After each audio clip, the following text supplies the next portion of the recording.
Bonjour, je suis Christophe Rochefol, directeur excellence opérationnelle chez eVoyageur Technologies. Parce qu'effectivement, aujourd'hui, c'est aussi un autre jour particulier pour nous, puisque depuis ce matin, de 8 SNCF, nous appartenons à un nouveau groupe qui s'appelle eVoyageur, et notre nouveau nom est eVoyageur Technologies. Pratique ça. Bonjour, moi c'est Benjamin Gakik, donc je suis ingénieur du chaos et SRE chez eVoyageur Technologies. Il faut que je m'habitue à le dire parce que c'est quand même quelque chose d'assez nouveau. Et ben on est là pour parler un petit peu de tout ce qu'on a fait depuis un an maintenant.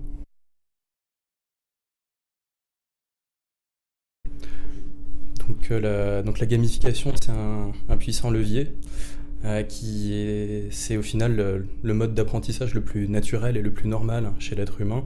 Donc c'est le plus adapté, celui qui nous a paru en tout cas le plus adapté pour pouvoir créer le lien ou renforcer le lien quand il existait entre les devs et les ops.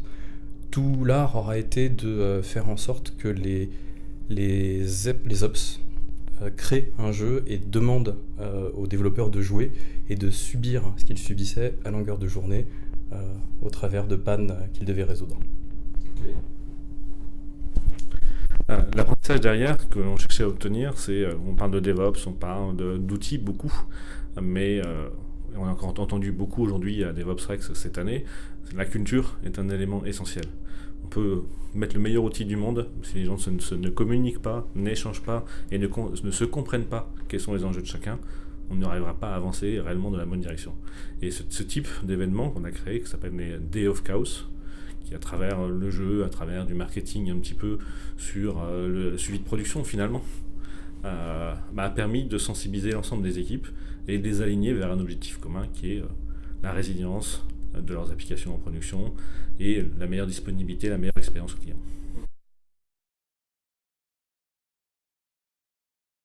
Pour moi, le problème n'est pas tant générationnel que des outils, des environnements dans lesquels ils travaillent. Effectivement, si on est sur des environnements mainframe, les pratiques DevOps sont très différentes, voire limite impossibles. Les droits, toute la façon de gérer un mainframe sont très différents. Et plus on va aller vers des technologies récentes dans le cloud, plus ça sera facile de mettre en place des démarches DevOps, parce qu'on sera outillé pour pouvoir le faire. Et il y a une culture qui s'est créée déjà intrinsèquement au milieu du cloud, ne serait-ce que tout simplement de savoir exactement, en tant que dev, combien me coûte l'infra que je consomme. Et ça, c'est un élément essentiel dans la compréhension de mon environnement, parce que je sais que je ne peux pas jouer à rajouter 50 machines juste parce que j'en ai envie, parce que je vais voir le prix que ça va me coûter. Donc c'est plus que générationnel, c'est l'environnement technologique dans lequel j'évolue qui est pour moi vraiment un différenciateur. J'aurais tendance à dire quand même que malgré tout, les nouvelles générations sont de nature plus ouverte. Ce qu'il faut voir, c'est qu'avec le DevOps, on est aussi beaucoup plus centré sur l'humain, chose qui n'était pas le cas avec les anciennes générations. Donc les nouvelles générations ont besoin de ça. Sans ça, ils refusent de travailler. Ils vont aller vers les environnements qui sont les plus favorables pour eux. Et une des conséquences du DevOps, c'est de faciliter cet environnement agréable, de faciliter les échanges, et dans un environnement où on communique, tout se passe étonnamment mieux. La difficulté avec les développeurs plus âgés seront que s'ils n'ont pas cette ouverture d'esprit, effectivement, il va y avoir un travail plus fort à mener pour les amener à changer d'état d'esprit et à s'inscrire dans ces nouvelles démarches. Alors, ce qui marche le mieux, c'est la communication. La communication, c'est pas uniquement dire on va faire du DevOps, mais c'est vraiment expliquer la démarche, d'aligner tout le monde vers un même objectif et en cherchant à ce que tout le monde adhère à cet objectif. Parce qu'à partir du moment où tout le monde adhère, il n'y a plus de réticence, il n'y a plus de résistance, ça coule de source. Ce qui est plus difficile, c'est de chercher à imposer. C'est la grande difficulté, c'est de risquer de chercher à imposer à toutes les équipes de devoir travailler d'une certaine manière, alors que toute la bonne pratique va être de faire une co-construction. Donc c'est aux équipes et à l'ensemble de la structure de définir sa propre manière de fonctionner. Et là, les portes s'ouvrent.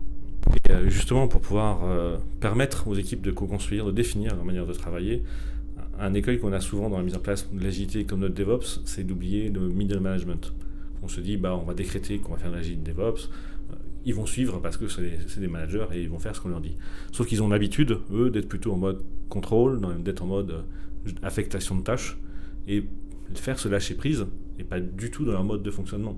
On a parlé souvent du mur de la confusion entre les devs et les ops, mais pour les managers, c'est un vrai changement de posture. C'est j'accompagne, je coach et je te dis plus ce que tu dois faire. Et ça, ce changement, moi qui en suis à ma deuxième transformation DevOps, dans la première, dans une autre société, j'avais complètement oublié de le faire. On s'était dit, c'est pas un sujet, et ça a été un échec total. Ce qu'on n'a pas refait ici, on a vraiment accompagné.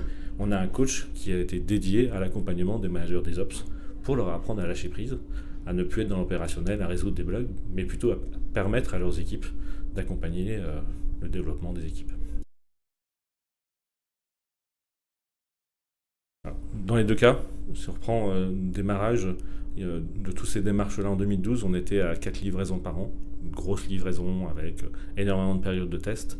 L'année dernière, on a livré 336 fois, c'est-à-dire plus d'une fois par jour ouvré. Sachant qu'on ne livre pas le vendredi comme dans beaucoup de sociétés, parce qu'on veut passer des bons week-ends. Donc il y a un vrai changement dans notre capacité à délivrer et également dans la qualité. Ce qui vient naturellement, qu'on a des plus petits incréments, il y a moins de problèmes et on peut tester plus facilement et plus rapidement. Il nous reste encore à nous améliorer sur l'industrialisation des tests, qui ont bien avancé, mais il y a encore un boulevard devant nous. Mais c'est un vrai changement. Et on peut même aller plus loin. Donc on parlait l'année dernière des Game Day, des Day of Chaos qui permettaient aux équipes de s'entraîner. Et on a vu émerger au sein d'équipes des personnes qui ont fait des propres Game Day pour s'entraîner au sein de leur propre équipe. Typiquement, le nouveau SI international, ils sont allés jusqu'à se créer un Months of Chaos, en disant tous les jours, on va se créer des pannes pour entraîner toute notre équipe, du suivi de prod, du support, etc., à gérer des pannes, parce que c'est un nouveau SI, on n'en a pas la maîtrise. Donc quand on va ouvrir en prod, on va être prêt, donc pendant un mois, on va s'entraîner.